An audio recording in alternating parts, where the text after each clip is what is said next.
Ratusan pesepeda dari sejumlah komunitas sepeda yang ada di Lubuk Linggau dan Kabupaten Musirawas secara bersama-sama menjelajah sejumlah potensi wisata yang ada di pedesaan di Musirawas.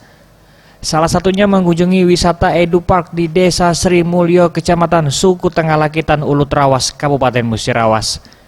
Di desa ini menyajikan arena trek bersepeda yang cukup menantang, mulai dari jalan yang beraspal hingga jalan setapak tanah, dengan panorama alamnya dikelilingi pemandangan bukit barisan yang masih alami. Sepanjang perjalanan menuju puncak bukit, peserta juga akan menjumpai hamparan pohon kopi milik petani setempat.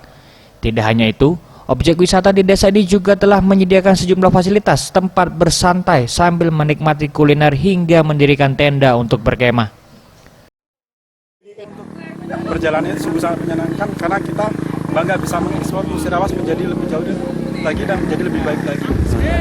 Kalau keindahan ini seperti apa?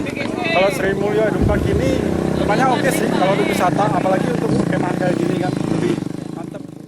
Dengan bersepeda sambil berwisata, setidaknya para sepeda ini dapat berbagi pengalamannya yang berkesan saat mengunjungi dan mengeksplor objek wisata di Kabupaten Musirawas untuk lebih maju ke depannya.